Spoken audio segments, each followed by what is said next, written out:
अस्सलाम वालेकुम first year बेटे। Open your biology book, chapter number 2 bacteria and viruses आप लोग ओपन करेंगे। आज हम चैप्टर 2 की एक्सरसाइज करेंगे। Before going to start exercise कुछ इंपॉर्टेंट पॉइंट्स हैं जो मैं आपसे डिस्कस करना चाहूँगी। सबसे पहले बेटे आप फर्स्ट इस पेज नंबर 33 पे आओ। आपने यहाँ पे टॉपिक आपका है स्ट्रक्चर ऑफ बैक्टीरिया। बड़ा इंपॉर्टेंट टॉपिक है ये। स्ट्रक्चर आपने लाजमी करना है इस स्ट्रक्चर में आपका शॉर्ट क्वेश्चन आंसर ज़्यादा आ सकते हैं, नोट भी आ सकता है कि जो सेल वॉल है बैक्टीरिया की वो किस चीज़ की बनी हुई है, ग्राम पॉजिटिव बैक्टीरिया क्या होते हैं, ग्राम नेगेटिव बैक्टीरिया क्या हैं, इनमें डिफरेंसेस क्या हैं। ठीक है, ये मेन चीज़ें जो हैं ये आपने यहाँ से लाजमी करनी है। फिर आपका सिर्फ और सिर्फ सेल मेम्ब्रेन पे नोट आ सकता है, साइटोप्लाज्म या जेनेटिक मटेरियल पे नोट आ सकता है, what is you meant bye plastid ये चीज़ आ सकती है, ये आपको आनी चाहिए। नेक्स्ट पेज पे आप आए, यहाँ पे दिया हुआ है endospore formation in bacteria. It is also very important. यहाँ पे देखो एंडोस्पोर है, what is endospore, what is sporulation, ये बहुत इंपॉर्टेंट है, बार बार अक्सर रिपीट हुआ है। ठीक है, ये शॉर्ट क्वेश्चन आंसर इसमें से ज़्यादा आते हैं। ठीक है, इसके बाद मोटेलिटी इन बैक्टीरिया आपने प्रिपेयर नहीं करना। फ्लैजिला पे आपका शॉर्ट जो है वो नोट आ सकता है कि how many types of flagella are there.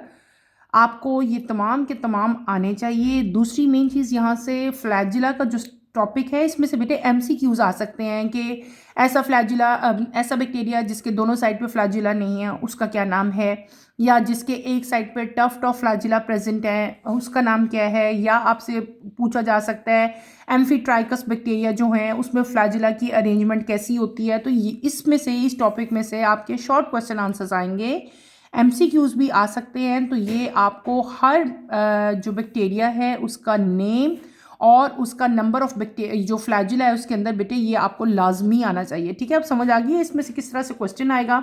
Next आपका है स्ट्रक्चर ऑफ फ्लैजिला।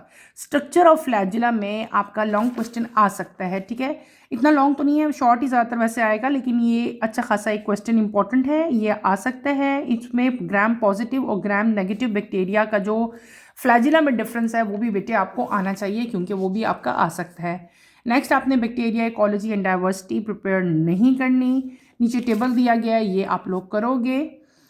उसके बाद benefits of bacteria floral of humans, बेटे ये बहुत ज़्यादा इंपॉर्टेंट है, ये आपका शॉर्ट क्वेश्चन आंसर्स में आ सकते हैं और इसमें से आपके काफ़ी सारे जो एमसीक्यूज हैं वो भी इसमें आ सकते हैं। इसलिए आप लोगों ने ये लाजमी याद करना है कि बैक्टीरिया जो है वो ह्यूमन बीइंग के लिए क्यों ज़्यादा इंपॉर्टेंट है। नेक्स्ट आते हैं हम वायरस की तरफ। स्ट्रक्चर ऑफ वायरस बहुत ज़्यादा इंपॉर्टेंट है। स्ट्रक्चर ऑफ वायरस जो है वो लॉन्ग क्वेश्चन में भी आ सकता है, इसलिए इसको आपने लॉन्ग क्वेश्चन के लिए भी प्रिपेयर करना है। शॉर्ट भी आ सकते हैं, what is capsomere, what is nucleocapsid, what is envelope. ठीक है, फिर आगे हमने स्ट्रक्चर ऑफ बैक्टीरियोफेज पढ़ा था, दिस इज़ वेरी इंपॉर्टेंट, इसके आगे लिख लो इम्पॉर्टेंट। ये आपका शॉर्ट क्वेश्चन भी आ सकता है, ये आपका लॉन्ग क्वेश्चन भी आ सकता है कि what is you meant bye bacteriophage, आपको ये क्वेश्चन लाजमी आना चाहिए। उसके बाद structure of HIV, this is also very important, ये भी आपने लाजमी प्रिपेयर करना है। ये बैक्टीरियोफेज का स्ट्रक्चर और HIV का स्ट्रक्चर जो है ये दोनों आपको बेटे फिंगर टिप्स पे आने चाहिए, बहुत अच्छा इनको आपने प्रिपेयर करना है।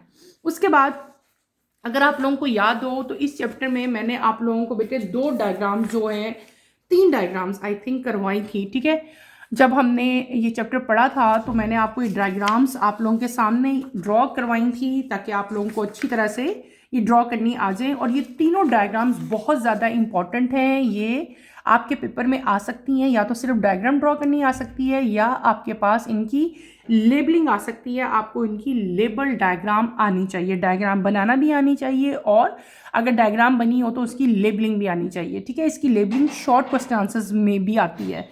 3 ही डायग्राम्स हैं इंपॉर्टेंट, तीनों मैंने यहाँ पे ड्रॉ करके दिखाई हैं। यहाँ पे हमने बैक्टीरिया ड्रॉ किया था, बैक्टीरिया के तमाम मेन जो पार्ट्स थे वो सारे के सारे यहाँ पे लेबल मैंने करवाए थे। फिर मैंने ये भी बताया था कि यहाँ पे हमारे पास सिंगल फ्लैजिलम जो है वो प्रेजेंट है। उसके बाद मैंने आपको बैक्टीरियोफेज की T4 फेज की डायग्राम भी बेटे ड्रॉ करवाई थी। अगर आप यहाँ पे गौर करें, आपके पास यहाँ पे कैप्सिड था, कोर था, नीचे ये, और कैप्सिड और core both are parts of head. तो आपको पता होना चाहिए कि हेड के दो पार्ट्स हैं यहाँ पे, कैप्सिड और कोर, नीचे टेल है, टेल के भी बेटे दो पार्ट्स हैं हमारे पास, ठीक है, और उसके बाद टेल फाइबर्स आते हैं और इन द एंड प्लेट आती है, और ये वो पार्ट जो हेड को और टेल को आपस में मिला रहा होता है, डेट इज़ नोन एज नेक।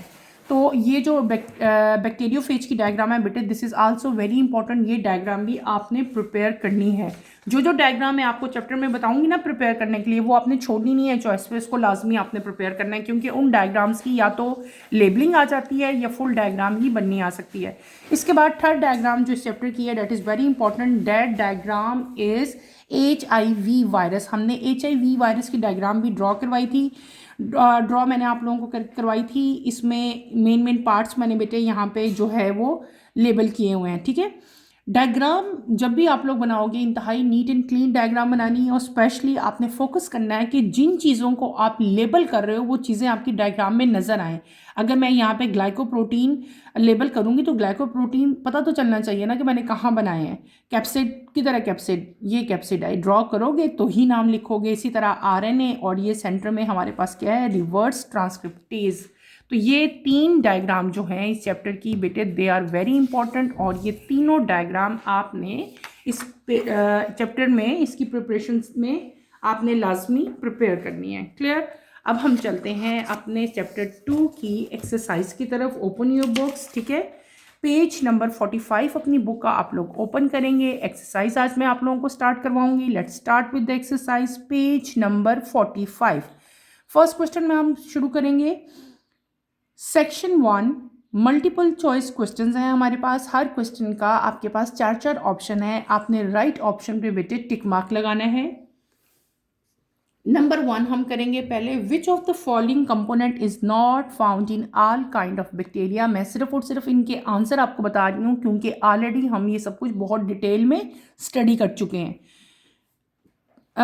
इन चारों में से कौन से ऐसे कंपोनेंट हैं जो बैक्टीरिया में प्रेजेंट नहीं है, ठीक है, ये आपने बताना है। विच of the following component is not found in all kind of bacteria. तो फर्स्ट पार्ट का आंसर हमारा है पार्ट डी, यानी कि कैप्सूल। कैप्सूल पे आप लोग टिक लगाओगे। सेकेंड पार्ट की तरफ आते हैं।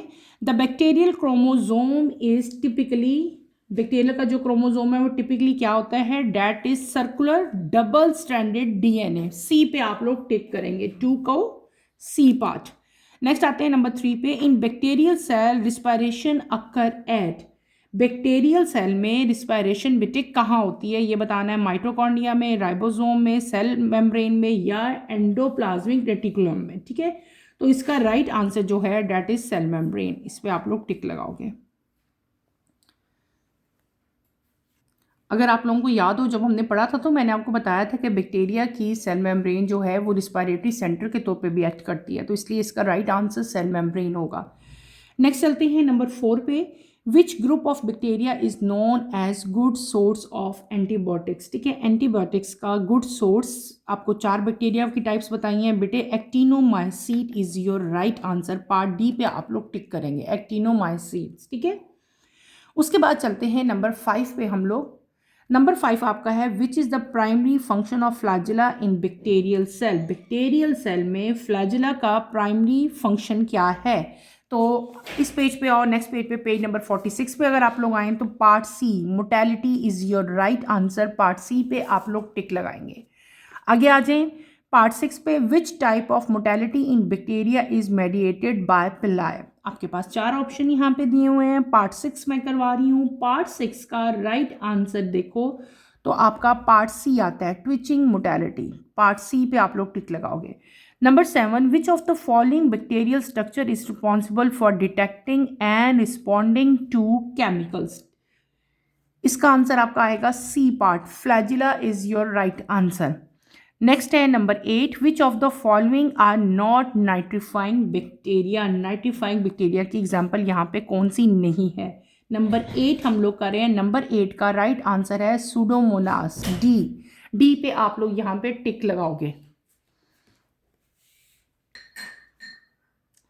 नेक्स्ट आप देखें पार्ट 9 है, the enzyme responsible for converting HIV RNA into DNA is. Part 9 बेटे मैं करवा रही हूँ। पार्ट 9 का राइट ऑप्शन हमारे पास है B, reverse transcriptase, reverse transcriptase. Next चलते हैं पार्ट 10 की तरफ। द HIV कैप्सिड कंटेन, आपके पास 4 ऑप्शन है। HIV की आपको याद हो, मैंने डायग्राम भी ड्रॉ करवाई हुई है।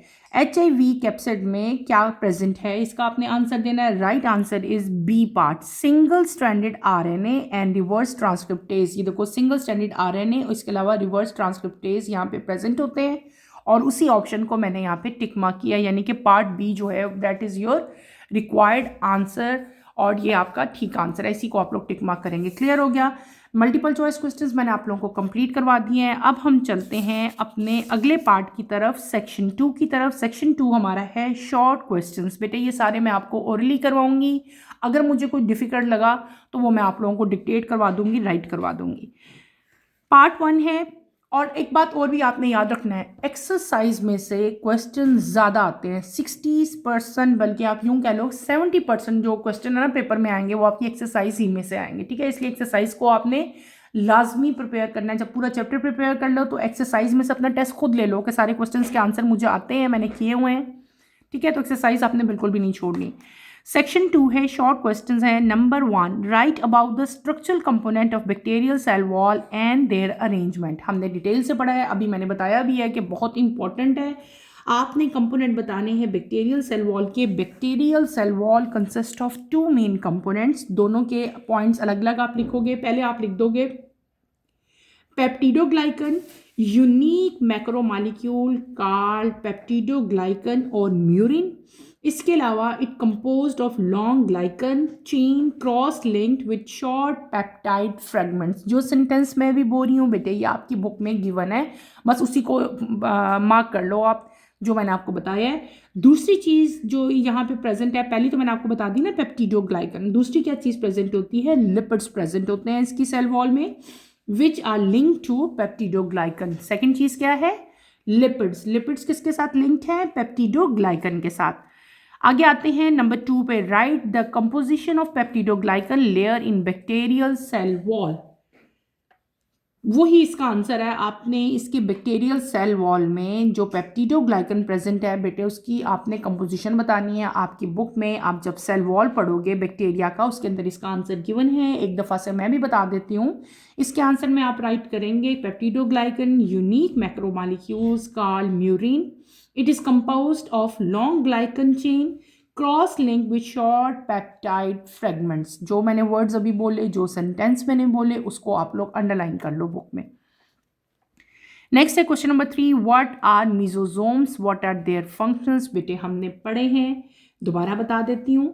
मीजोजोम्स क्या है कि सेल मेम्ब्रेन, जब हम देखते हैं सेल मेम्ब्रेन में at some point, cell membrane के कुछ पॉइंट्स में कुछ पॉइंट जो हैं वो इन्वेजिनेट्स हो जाते हैं, वेजिकल्स बना लेते हैं, ट्यूब्यूल्स बना लेते हैं, या फिर लैमिना बना लेते हैं साइटोप्लाज्म के अंदर। इन स्ट्रक्चर्स को हम क्या कहते हैं, मीजोजोम्स कहते हैं।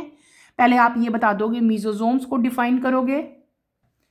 पहले आपने बता देना व्हाट इज मीजोजोम्स। मीजोजोम्स मैंने आपको भी बता दिया है, आपकी बुक में भी लिखा हुआ। उसके बाद आपने नेक्स्ट बेटे छोटी सी हेडिंग दे देना फंक्शंस। मीजोसोम्स के 2 मेन फंक्शंस है, they are involve in DNA replication and cell division. Second function आप क्या लिखोगे, they serve as respiratory centres. Is that clear. अगले क्वेश्चन पे चलते हैं नंबर 4 पे। How can plasmid be used in genetic engineering. Plasmids को जेनेटिक इंजीनियरिंग में किस तरह से यूज़ किया जाता है। क्वेश्चन नंबर 4 बेटे मैं आपको करवा रही हूँ। आप पीछे जाओ, आपकी बुक में प्लास्मिड्स पे अच्छा खासा पैराग्राफ लिखा हुआ है, आप वहाँ से देख के लिखोगे। मैं ओरली एक दफ़ा बता देती हूँ। प्लास्मिड्स आर स्मॉल सर्कुलर DNA, ये सर्कुलर DNA होते हैं, फाउंड इन बैक्टीरिया। डिटेल से मैंने आपको पढ़ाया था। जेनेटिक इंजीनियरिंग में बेटे इनको यूज़ किया जाता है as a vector to carry and insert foreign gene into host cell. Scientists put the plasmid and insert the desired gene using enzymes, creating recombinant DNA which can be introduced into bacteria for gene expression or cloning. ये आपकी book में answer ऐसे ही right है और आपने इसको as it is ही लिख देना है। नेक्स्ट क्वेश्चन नंबर 5 की तरफ चलते हैं। Define sporulation, what is you meant by sporulation. Just एक लाइन का आंसर है इसका। क्या आंसर है? The process by which bacteria make endospores is called sporulation. वो प्रोसेस जिससे बैक्टीरिया स्पोर्स प्रिपेयर करता है उसको हम लोग क्या कहते हैं? स्पोरोलेशन कहते हैं। Is that clear? नेक्स्ट आते हैं, what is the function of bacterial capsule. Bacterial capsule का फंक्शन क्या है ये आप बताओगे। कैप्सूल का मेन फंक्शन क्या है मैं आपको बता देती हूँ, आप इसको अपनी वर्डिंग्स में राइट कर लो। Capsule protect the cell from desiccation, phagocytosis and the effect of toxic substance. यानी कि 3 मेन फंक्शन मैंने आपको बता दिए। एक तो उसको प्रोटेक्शन दे रहा है, 3 चीज़ों से प्रोटेक्शन दे रहा है। एक तो है डेसिकेशन से, दूसरा फेगोसाइटोसिस से, और तीसरा जो टॉक्सिक सब्सटेंसेस हैं उनके इफेक्ट से भी उसको वो क्या कर रहा है? प्रोटेक्ट कर रहा है। Is that clear? समझ आ गई बेटे? अगले क्वेश्चन की तरफ चलें। क्वेश्चन नंबर 7 अगला हमारा है। Right the role of pili in bacterial cell, how do they differ from flagella. Flagella में और पिलाई में क्या डिफरेंस है ये आप बताएंगे। आप सिंपली यहाँ पे क्या लिखोगे बेटे? आप लिखोगे कि pili help bacteria to attach to surface and other cell. Pili का मेन फंक्शन क्या होता है कि इसकी वजह से बैक्टीरिया जो है वो डिफरेंट टाइप की सरफेसेस में और दूसरे सेल्स के साथ क्या हो जाता है? अटैच हो जाता है। और जबकि जो फ्लैजिला है, पिलाई की बात पहले कर लेते हैं। पहले आप हेडिंग दे लेना पिलाई की, ठीक है? पहले आप पिलाई की हेडिंग दे लो, इसके बारे में 2-3 लाइंस लिख दो। पहली चीज़ मैंने क्या बता दिया कि पिलाई की हेल्प से बैक्टीरिया जो हैं वो अटैच होते हैं to the surface and other cells. और फिर मैंने क्या बता दिया? Pili are shorter and used mainly for attachment and DNA transfer. ये 2 मेन फंक्शन आपने बताने हैं। उसके बाद फ्लैजिला की हेडिंग दे लो, और फ्लैजिला में सिंपल आप क्या लिखोगे? Flagella are longer and used for movement. Is that clear बेटे? अगले क्वेश्चन की तरफ चलते हैं। What are plasmids and how do they contribute to enabling bacteria to resistance against unfavorable condition? Plasmids क्या हैं? प्लाज्मिड्स जो हैं they are small circular DNA. ये सर्कुलर डीएनए होते हैं separate from bacterial chromosome.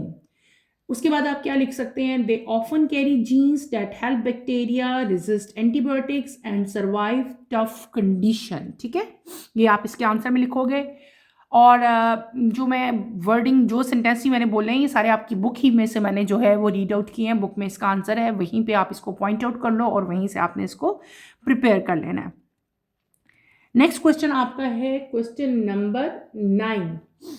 Right about the role of endospores in bacteria survival. Bacteria की survival में endospore का क्या फंक्शन है ये आप बताएंगे। क्वेश्चन नंबर 9 में करवा रही हूँ। आप सिंपल बताओगे कि when a bacterium faces unfavourable condition. Unfavourable condition है, यहाँ पे फेवरेबल कंडीशन की बात नहीं करेंगे।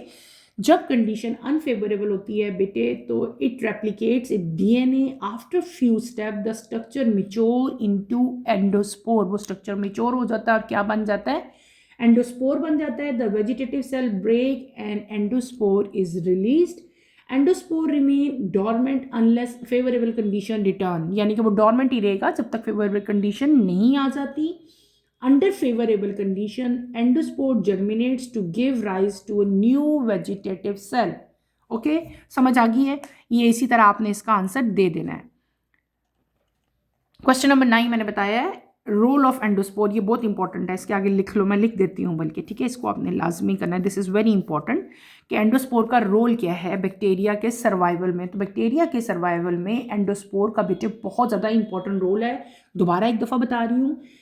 अंडर अनफेवरेबल कंडीशन, जब कंडीशन अनफेवरेबल होती है तो बैक्टीरिया अपने डीएनए को रेप्लिकेट करेगा। It replicate it DNA after few step the structure mature into endospore. वो स्ट्रक्चर रेप्लिकेशन के बाद किस में कन्वर्ट हो जाएगा? एंडोस्पोर में। Vegetative cell break and endospore is released. The endospore remain dormant unless a favourable condition return. Under favorable condition, endospore germinate to give rise to a new vegetative cell. Clear? इसके आगे मैंने important भी mention कर दिया है कि this is very important, ये आपको लाजमी आना चाहिए। अगले क्वेश्चन की तरफ चलो। Question number 10। What is the significance of lipopolysaccharides and lipoprotein in gram negative bacteria? बेटे ये हमने डिटेल से पढ़ा था। सिंपली आप यहाँ पे क्या लिखोगे कि ग्राम नेगेटिव बैक्टीरिया की जो सेल वॉल है it has outer membrane made up of lipopolysaccharides, ठीक है। ग्राम नेगेटिव बैक्टीरिया की बात हो रही है। ग्राम नेगेटिव बैक्टीरिया का जो सेल वॉल है उसकी आउटर मेम्ब्रेन लिपोपॉलीसेकेराइड और लिपोप्रोटीन से मिलके बनती है, ठीक है। और आउटर मेम्ब्रेन जो है वो ग्राम नेगेटिव बैक्टीरिया को रेजिस्टेंस करती है टू मैनी एंटीबायोटिक्स, ठीक है। ये आप यहाँ पे बताओगे, simple gram negative bacteria resistance to many antibiotics, ये आपने यहाँ पे बताना है। अगला क्वेश्चन है how do spirochetes achieve mortality, वो किस तरह से मोर्टेलिटी अचीव करते हैं। स्पायरोकीट्स हमने जब फ्लैजिला पढ़े थे वहाँ पे हमने टाइप्स पढ़ी थी बेटी, उन्हीं में से एक है हैव ए मॉडिफाइड फ्लैजिलम। इसके अंदर एक मॉडिफाइड फ्लैजिलम होता है, it is known as axial filament. It helps spirochetes for flexing, swimming, creeping and spinning movements. ये आप यहाँ पे राइट करेंगे। अगला क्वेश्चन है differentiate between twitching and gliding movements in bacterial mortality. हमने ये डिटेल से पढ़ा था, बहरहाल दोबारा एक दफ़ा बता देती हूँ। ट्विचिंग मूवमेंट जो है बेटे ये टाइप 4 पिलाई में होती है और इसकी जो मोशन की टाइप है वो जर्की होगी और इंटरमिटेंट होगी। जबकि जो ग्लाइडिंग मूवमेंट्स होती है बेटे इसमें सरफेस प्रोटीन्स और मोटर्स प्रेजेंट होती हैं और ये वाली मूवमेंट जो है ये स्मूथ होती है और कंटिन्यूस होती है। क्या ग्लाइडिंग मूवमेंट के बारे में मैंने क्या बताया, दो मेन पॉइंट्स बताए हैं। एक तो सरफेस प्रोटीन्स और मोटर्स यहाँ पे प्रेजेंट होंगे और दूसरी चीज़ मैंने क्या बताई है कि ग्लाइडिंग मूवमेंट की जो मोशन है वो स्मूथ होती है और कंटिन्यूस होती है। जबकि ट्विचिंग में मैंने आपको क्या बताया था कि टाइप 4 पिलाए हैं ये इनके स्ट्रक्चर में प्रेजेंट और इसकी जो मूवमेंट है वो जर्की होती है और इंटरमिटेंट होती है, यानी कि झटकों वाली मूवमेंट है, स्मूथ नहीं होती। क्लियर। लास्ट क्वेश्चन की तरफ आओ। लास्ट है, नहीं लास्ट नहीं, अगले क्वेश्चन अगले पेज पे भी हैं। How do bacteria without flagella achieve mortality. वो बैक्टीरिया जिनके अंदर फ्लैजिला प्रेजेंट नहीं होते वहाँ पे मोर्टेलिटी किस तरह से अचीव की जाती है, ये आपने बताना है।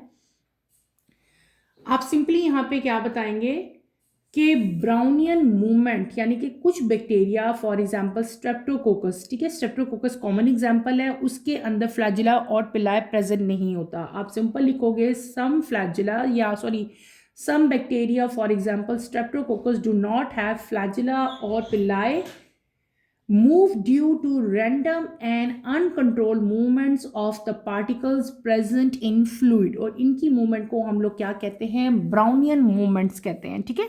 ये आप यहाँ पे लिखेंगे। अच्छा बेटे एक दफ़ा क्वेश्चन नंबर 12 पे आप वापस आओ, जहाँ पे हमने ट्विचिंग और ग्लाइडिंग मूवमेंट पढ़ा था। दो तीन और डिफरेंस मेरे जहन में आ रहे हैं, मैं वो भी आप लोगों को बता देती हूँ। जो ट्विचिंग मूवमेंट है ना, ट्विचिंग मूवमेंट में ज़्यादातर जो है वो एटीपी यूज़ किया जाता है, एटीपी एज ए एनर्जी जो है वो यूज़ होता है। और ग्लाइडिंग मूवमेंट में एटीपी भी यूज़ होती है, साथ प्रोटोन मोटिव फोर्स भी यूज़ की जाती है as a source of energy. इसके अलावा जो ट्विचिंग मूवमेंट है बेटे इसकी स्पीड जो है वो फास्ट होती है, क्या होती है, फास्ट स्पीड होती है इस लोकोमोशन की, इस मूवमेंट की। जो ग्लाइडिंग मूवमेंट होता है इसकी जो स्पीड है वो क्या होती है, स्लो एंड स्टेडी होती है। इसकी फास्ट होती है, इसकी स्लो एंड स्टेडी होती है, ठीक है। और बस ये मेन जो हैं वो इसके थे। इसके अलावा बेटे मैं आपको यहाँ पे एग्जांपल्स भी लिख देती हूँ ताकि ट्विचिंग की हम एग्जांपल में लिख लेते हैं पी, यहाँ पे मैं ऐसे एरो डाल के लिख देती हूँ ताकि आप लोगों को याद रहे। यहाँ पे हम लिख लेंगे पी डॉट ए स्मॉल लिखोगे, A E R U aeruginosa, GINOSA, ginosa. और ग्लाइडिंग मूवमेंट में जिस बैक्टीरिया की हम एग्जांपल लिखते हैं, एम कैपिटल डालोगे, आगे स्मॉल फुल स्टॉप, फिर स्मॉल एक्स लिखना है, ज़ेंथस, ठीक है। डिफरेंस में आपने इनकी एग्जांपल भी लिखते नहीं, मैंने बुक में लिख दी है। ट्विचिंग जो है इसकी एग्जांपल मैंने क्या लिखी है, जिसकी ट्विचिंग मूवमेंट है जिस बैक्टीरिया की, उसकी एग्जांपल लिखी है पी डॉट एरोजीनोसा, RUGINOSA, जबकि ग्लाइडिंग मूवमेंट की जो बैक्टीरिया उसकी एग्जाम्पल मैंने क्या लिखा है एमजेंथस, XANTHUS, एम कैपिटल, अगला वर्ड का पहला वर्ड जो पहला लेटर है वो क्या आएगा, स्मॉल आएगा। ठीक है, ये अब आपको मैंने काफ़ी सारे डिफरेंसेस बता दिए हैं, इसको आप अपनी अपनी बुक्स पे उतार लो। क्लियर, आगे चलें बेटे। लास्ट क्वेश्चन है हमारा इस सेक्शन का, what is the difference between swimming mortality and swarming mortality bacteria. Swarming bacteria और स्विमिंग बैक्टीरिया में क्या डिफरेंस है ये आप बताएंगे। आपकी बुक में भी इनके बहुत सारे डिफरेंसेस लिखे हैं, लेकिन मैं भी आपको तकरीबन कोई 4-5 डिफरेंसेस बता देती हूँ। स्विमिंग और स्वार्मिंग मोर्टेलिटी में क्या फ़र्क होता है। ठीक है, स्विमिंग में लिक्विड होता है या आपके पास सेमी सॉलिड आता है, और स्वार्मिंग मोर्टेलिटी में बेटे सॉलिड होते हैं या सेमी सॉलिड आपके पास जो है वो लिक्विड होगा। ठीक है, ये पहला डिफरेंस है। दूसरा, जो स्विमिंग मोर्टेलिटी है बेटे, वहाँ पे जो मूवमेंट का पैटर्न होता है वो क्या होती है, यहाँ पे इंडिविजुअल मूवमेंट आएगी और यहाँ पे आपके पास क्या आएगी, कोऑर्डिनेटेड मूवमेंट आएगी।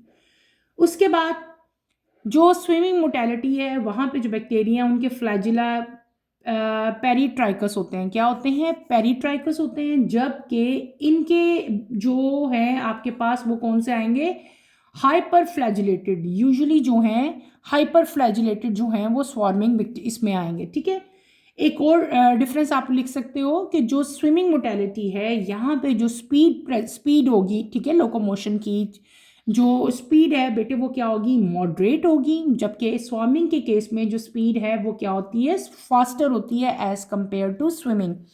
इनकी स्पीड क्या है, मॉडरेट है, जबकि इनकी स्पीड जो है वो स्विमिंग से फास्टर होती है। इसके अलावा स्विमिंग मोर्टेलिटी की जो सेल मॉर्फोलॉजी है बेटे वो रेगुलर होती है और शॉर्ट रॉड प्रेजेंट है, जबकि स्वार्मिंग में एलोंगेटेड और मल्टी न्यूक्लिएट बैक्टीरिया प्रेजेंट होंगे। इनकी जो इन्वायरमेंट है वो कौन सी होगी, स्विमिंग की लिक्विड इन्वायरमेंट होगी, जबकि इस केस में हमारे पास ज़्यादातर सॉलिड सरफेस देखने को हमें मिलेगी। ठीक है, क्लियर। इनकी जो एनर्जी का सोर्स है वो कहाँ से हमें एनर्जी इन बैक्टीरिया को मिलती है प्रोटॉन मोटिव फोर्स से, और इनका भी जो एनर्जी सोर्स है वो भी प्रोटॉन मोटिव फोर्स ही है। इन द एंड बेटे आप इन दोनों की एग्जाम्पल लिखेंगे, एग्जाम्पल से आप लोग पहले ही फैमिलियर हो, हमने पढ़ा है, मैं दोबारा बता देती हूँ। स्विमिंग मोर्टेलिटी में आप जो एग्जाम्पल राइट करेंगे that is E coli and Pseudomonas, ये हमने बड़ी पढ़े भी हैं यहाँ पे, ये दोनों इसकी एग्जाम्पल्स हैं। स्वार्मिंग में आप लोग क्या लिख लोगे बेटे, साल्मोनीला, पढ़ा है ना हमने, साल्मोनीला SPP, वो इसकी कॉमन एग्जाम्पल है, आप उसमें ये लिख लोगे। क्लियर, आगे चलते हैं अपने अगले क्वेश्चन की तरफ। अगला सेक्शन हमारा है section 3, long questions. Long question है, तमाम के तमाम क्वेश्चंस का आंसर आपकी बुक में मौजूद है, एक दफ़ा हम पढ़ लेते हैं ताकि अगर आपको कोई चीज़ नहीं आती, कोई चीज़ क्लियर नहीं है तो समझ आ जाए। Compare and contrast the cell wall of gram positive and gram negative bacteria. आपकी बुक में बेटे ये पीछे ग्राम पॉजिटिव और ग्राम नेगेटिव दिया भी है, मैंने अभी अंडरलाइन भी करवाया था बिल्कुल लेक्चर के स्टार्ट में, वो आप यहाँ पे आंसर लिखोगे। Explain different method of movement in bacteria. Movement in bacteria हमने डिटेल से पढ़ा था, अगर आपको याद हो, ठीक है, वो आपने यहाँ पे मूवमेंट जो है उनके बारे में राइट करना है। मूवमेंट ऑफ बैक्टीरिया में मैं आपको बता देती हूँ, हमने टॉपिक पढ़ा था, अगर आपको याद हो, मूवमेंट ऑफ बैक्टीरिया। अगर मूवमेंट ऑफ बैक्टीरिया में आप पीछे हो ना, हमने पढ़ा था, क्लियर बेटे, इसका आंसर भी आपकी बुक में पीछे है, हमने डिटेल से पढ़ा था कि इसके डिफरेंट मेथड जो मूवमेंट्स के हैं वो कौन से हैं, वो यहाँ पे आपने राइट करना है। और अगला क्वेश्चन है, explain the structure of bacteria flagellum. हमने ये स्ट्रक्चर भी डिटेल से पढ़ा था, फ्लैजिलम मैंने आपको पढ़ाया था फ्लैजिलम क्या है। फिर हमने टाइप्स ऑफ फ्लैजिला पढ़े थे, उसमें हमारे पास 4 टाइप्स थी, वो आप लिखोगे, चारों टाइप्स के नाम लिखोगे और बताओगे कि उसमें फ्लैजिला की अरेंजमेंट क्या है, और उसके बाद आपने स्ट्रक्चर ऑफ बैक्टीरिया फ्लैजिला कि फ्लैजिला का स्ट्रक्चर क्या है, यानी कि ये अच्छा खासा डिटेल क्वेश्चन है, इसको आपने अच्छा करना है, दिस इज़ वेरी इंपॉर्टेंट, इसके आगे मैं लिख रही हूँ। आपने यहाँ पे क्या लिखना है, पहले फ्लैजिला लिखना है, क्या होता है फ्लैजिला, उसके बाद टाइप्स ऑफ फ्लैजिला लिखने हैं, सबके नाम बताने हैं और सबके अंदर फ्लैजिला की क्या अरेंजमेंट है वो आप बताओगे। उसके बाद आप हेडिंग दोगे structure of bacterial flagella, bacteria का जो पूरा फ्लैजिला है उसका आपने पूरा स्ट्रक्चर बताना है। हमने पढ़ा था ना 9+2 पैटर्न है, बेसल बॉडी है, हुक है, फिलामेंट इसके अंदर जो है वो प्रेजेंट होती है। तो आपने सब हेडिंग्स आगे देनी है, बेसल बॉडी की, हुक की, फिलामेंट की, इस तरह से आपने ये पूरा का पूरा क्वेश्चन जो है वो यहाँ पे राइट करना है। Is that clear? फिर आगे उसके बाद अगली हेडिंग आपने क्या देनी है, फंक्शंस ऑफ फ्लैजिलम, फ्लैजिलम के फंक्शन क्या है आप बताओगे। मूवमेंट और कीमोटैक्सिस जो है इसका कॉमन जो है वो फंक्शन है, यानी कि डिटेल नोट आपने यहाँ पे लिखना है, क्या क्या लिखने हैं, क्या क्या इंपॉर्टेंट पॉइंट्स हैं वो सारे मैंने आपको यहाँ पे बता दिए हैं। क्वेश्चन नंबर 4 है आपका, state the formation of endospore in bacteria. Endospore मैंने आपको डिटेल से पढ़ाया है, शॉर्ट क्वेश्चन आंसर्स में भी एंडोस्पोर मैंने आपको करवा दिए हैं। आपने एंडोस्पोर के ऊपर यहाँ पे डिटेल नोट लिखना है, हम ये अच्छी तरह से पढ़ के आए हैं बेटे, आपकी बुक में एंडोस्पोर्स दिए गए हैं। Briefly describe the ecological and economic importance of bacteria. Chapter के स्टार्ट में ही मैंने टिक मार्क करवाया था कि ये आपने लाजमी करने हैं, वही क्वेश्चन है। Explain the use of bacteria in research and technology, ये भी आपकी बुक में दी गया है। Define the term normal flora, state the benefits which we get from normal bacterial flora. Benefits of bacteria में जाओगे वहाँ पे ये भी आपको नज़र आ जाएगा। Explain the structure of model bacteriophage and HIV। अभी मैंने आपको जब लेक्चर स्टार्ट किया तो बेटे इन दोनों की मैंने डायग्राम भी दिखाई थी आपको, अगर आपको याद हो। हमने अभी ये T4 फेज यानी कि बैक्टीरियोफेज की डायग्राम और आपका HIV वायरस, ठीक है, इसकी डायग्राम भी मैंने आपको दिखाई थी। आपने इनके ऊपर डिटेल नोट लिखने हैं। आपकी बुक में इन दोनों के स्ट्रक्चर्स और इनकी कंपोजिशन, डिटेल स्ट्रक्चर इनका लिखा हुआ है, वो पूरा का पूरा आप इस लॉन्ग क्वेश्चन में लिखोगे, एज वेल एज इन दोनों की डायग्राम भी आप जो है वो लाजमी सा ड्रॉ करेंगे। डायग्राम लाजमी ड्रॉ करनी है और लेबल डायग्राम ड्रॉ करनी है इस केस में। क्लियर हो गया? सेक्शन 3 हमारा कंप्लीट हो गया। नेक्स्ट हम चलते हैं अपने इंक्यूजिटिव क्वेश्चंस पे।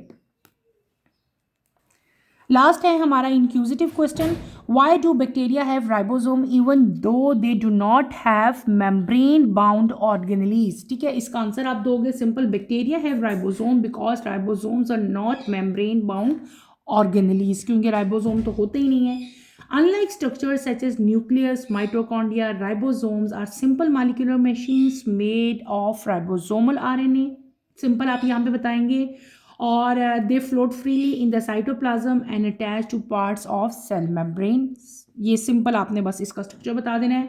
और इसका जो मेन फंक्शन है वो क्या है वो आप बता दोगे। Their main function is to make proteins. Proteins है इनका मेन फंक्शन कि ये प्रोटीन बनाएंगे, और कैसे बनाएंगे, by translating messenger RNA into chain of amino acid. Is that clear? आपने सिंपल यहाँ पे बताना है।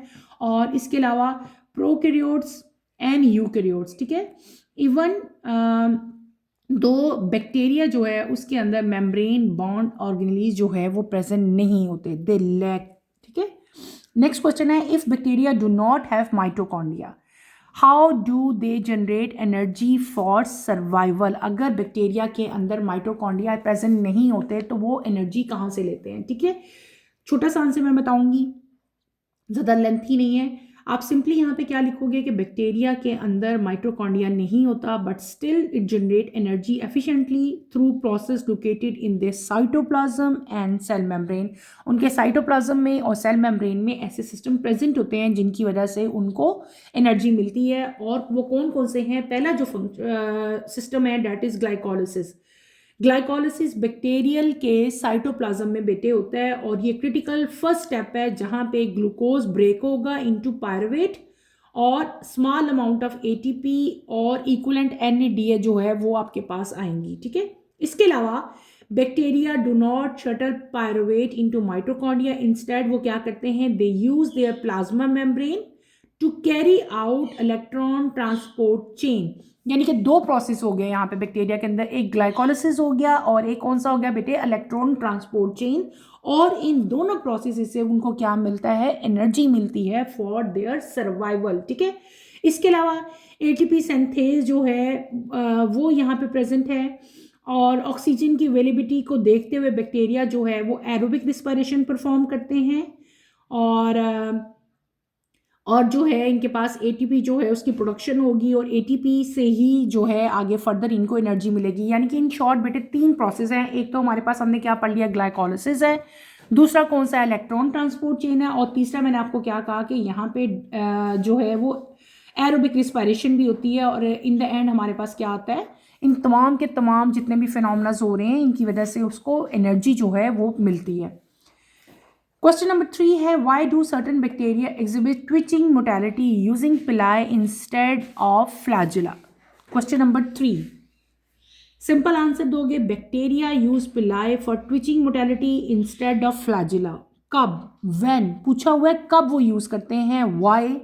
ठीक है, तो आप बताओगे bacteria use pili for twitching motility instead of flagella when they need to move on solid surface. जब उन्होंने सॉलिड सरफेस से मूव करना होता है तब, जब they are in environment unsuitable for flagellar swimming, जब ऐसे इन्वायरमेंट में वो मूव कर रहे होते हैं जहाँ पे फ्लैजुला सूटेबल ना हो। तीसरा पॉइंट आप क्या लिखोगे, they require tight surface adherence and biofilm formation. Last point में आप लिख लोगे, their evolutionary path has favoured pili over flagella for ecological and functional reasons. ये 4 मेन पॉइंट्स हैं जो आपने इसके आंसर में बताने हैं। क्वेश्चन नंबर 4 है आपका, give reasons in favour of the statement prevention is better than cure and present your arguments in the class. इतना इंपॉर्टेंट क्वेश्चन नहीं है लेकिन बहरहाल फिर भी बता देती हूँ। आपने अक्सर सुना होगा कि बेटे प्रिवेंशन जो है वो बेटर है एज़ कम्पेयर टू क्योर, यानी कि पहले ही अगर आप एहतियाती तदाबीर अपना लें तो बेहतर है उस चीज़ से जो आपने मतलब फिर जो बीमार हो के आपने जो मेडिसिन खानी है उससे बेहतर है कि आप पहले ही परहेज़ कर लें। इसका उर्दू में मतलब क्या होता है, परहेज़ इलाज से बेहतर है। ये अक्सर आपने लिखा हुआ देखा होगा अक्सर जगहों पे। तो ये वेल नोन सेइंग है, ठीक है। इंपॉर्टेंस ऑफ इसमें बताई है, mayor to avoid problem rather than dealing with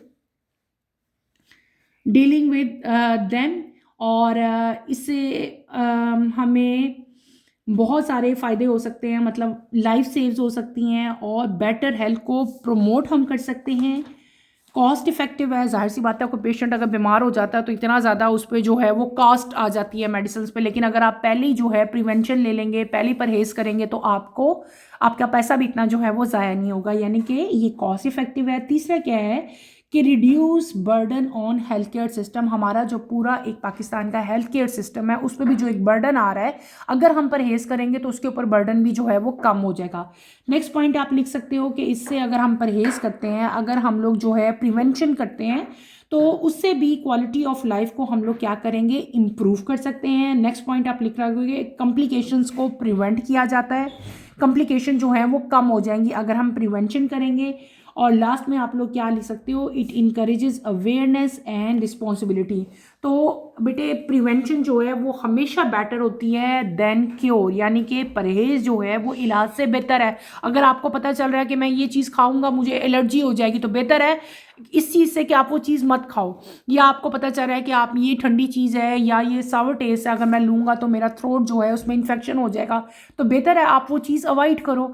तो इन शॉर्ट ये जो आपको सेंटेंस है, ये जो स्टेटमेंट है, ये बिल्कुल ठीक है और इस स्टेटमेंट पे सबको अमल करना चाहिए। जब अगर आपका ये क्वेश्चन आ जाता है तो आपने कुछ पॉइंट्स देके इसको एक्सप्लेन कर लेना है। मेन पॉइंट्स क्या हैं मैंने पहले बता दिए हैं, दोबारा रिकॉल कर देती हूँ। सेव लाइफ है और प्रमोट बेटर हेल्थ है। सेकंड पॉइंट मैंने क्या बताया, ये कॉस्ट इफेक्टिव है। थर्ड पॉइंट मैंने क्या बताया था, it reduce burden on health care system. चौथा पॉइंट मैंने क्या बताया था, it improve quality of life. Fifth में आप लोग क्या लिखोगे, इट प्रिवेंट्स कॉम्प्लिकेशन।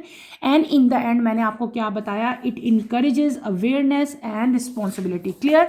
अब हम आते हैं अपने लास्ट क्वेश्चन की तरफ, correlate the social and cultural values of a country with prevalence of AIDS. ठीक है, एड्स के बारे में यानी कि HIV वायरस के बारे में आपसे पूछा गया है। बेटे आपने यहाँ पे सिंपली एक इतना इंपॉर्टेंट क्वेश्चन नहीं है ये भी, लेकिन फिर भी मैं आप लोगों को करवा देती हूँ। हमें हर चीज़ करनी चाहिए कि आप बेटे इसको बल्कि खुद सर्च करो और बताओ कि हमारी पूरी कंट्री में, पहले तो आप थोड़ा सारा एड्स के बारे में बता दो कि व्हाट इज़ एड, हमने पीछे पढ़ा है। फिर आप सिंपली बताओगे कि ये किस तरह से फैलता है, ये बताना है आपने, और फिर इसकी प्रिवेंशनरी जो मेजर्स हैं, हम किस तरह से इस डिजीज़ से बच सकते हैं, वो सारा स्टेप बाय स्टेप हेडिंग की फॉर्म में आपने यहाँ पे राइट करना है। आपकी बुक में यहाँ पे अगर पीछे आओ तो एड्स के बारे में बताया गया है, ठीक है, ये देखें यहाँ पे आए इस पेज पे, यही चीज़ बस आपने थोड़ी थोड़ी पॉइंट्स की फॉर्म में कोशिश करनी है, इस आंसर में राइट कर लो।